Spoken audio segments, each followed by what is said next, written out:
ಉಳ್ಳಾಲ ತಾಲೂಕಿನ ತೊಕ್ಕೊಟ್ಟಿನಲ್ಲಿ ಶನಿವಾರ ತಡರಾತ್ರಿ ಇಬ್ಬರು ಯುವಕರು ಮಾರಕಾಯುಧಗಳನ್ನು ಹಿಡಿದು ಝಳಪಿಸುತ್ತಾ ಸಾರ್ವಜನಿಕರಿಗೆ ಬೆದರಿಕೆ ಹಾಕಿದ ಘಟನೆ ನಡೆದಿದ್ದು, ಈ ಸಂಬಂಧ ಓರ್ವ ರೌಡಿ ಶೀಟರ್ ಸೇರಿದಂತೆ ಇಬ್ಬರನ್ನ ಪೊಲೀಸರು ಬಂಧಿಸಿದ್ದಾರೆ.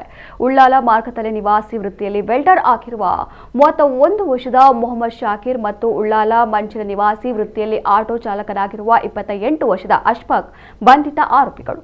ಆರೋಪಿ ಮೊಹಮ್ಮದ್ ಶಾಕೀರ್ ರೌಡಿ ಶೀಟರ್ ಆಗಿರುತ್ತಾನೆ ಎಂದು ಪೊಲೀಸ್ ಕಮಿಷನರ್ ಸುಧೀರ್ ಕುಮಾರ್ ರೆಡ್ಡಿ ಅವರು ಮಾಹಿತಿ ನೀಡಿದ್ದಾರೆ.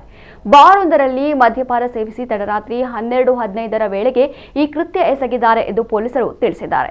ಆರೋಪಿಗಳ ವಿರುದ್ಧ ಶಸ್ತ್ರಾಸ್ತ್ರ ಕಾಯ್ದೆ ಮತ್ತಿತರ ಸೆಕ್ಷನ್ಗಳ ಅನ್ವಯ ಉಳ್ಳಾಲ ಪೊಲೀಸ್ ಠಾಣೆಯಲ್ಲಿ ಕೇಸು ದಾಖಲಾಗಿದೆ. ತಲವಾರು ಹಿಡಿದು ದಾಂಧಲೆ ನಡೆಸಿದ್ದಲ್ಲದೆ ಬಾರ್ ಬಂದ್ ಮಾಡುವಂತೆ ಬೆದರಿಕೆ ಹಾಕಿದ ಆರೋಪ ಕೇಳಿ ಬಂದಿದೆ. ಈ ಸಂದರ್ಭ ಬಾರ್ನಲ್ಲಿದ್ದ ಗ್ರಾಹಕರು ಆತಂಕಗೊಂಡು ಭಯಭೀತರಾಗಿ ಓಡಿದ್ದಾರೆ ಎನ್ನಲಾಗಿದೆ. ಘಟನೆಯ ದೃಶ್ಯಗಳು ಸಿಸಿಟಿವಿ ಕ್ಯಾಮೆರಾದಲ್ಲಿ ಸೆರೆಯಾಗಿದೆ. ಪ್ರಕರಣದ ಕುರಿತು ಪೊಲೀಸರು ತನಿಖೆ ನಡೆಸ್ತಾ ಇದ್ದಾರೆ. ಈ ಘಟನೆಯ ನಿಖರ ಕಾರಣವೇನು ಮತ್ತು ಘಟನೆಯಲ್ಲಿ ಯಾರಾದರೂ ಗಾಯಗೊಂಡಿದ್ದಾರೆ ಎಂಬುದು ತನಿಖೆಯಿಂದ ತಿಳಿದು ಬರಬೇಕಿದೆ.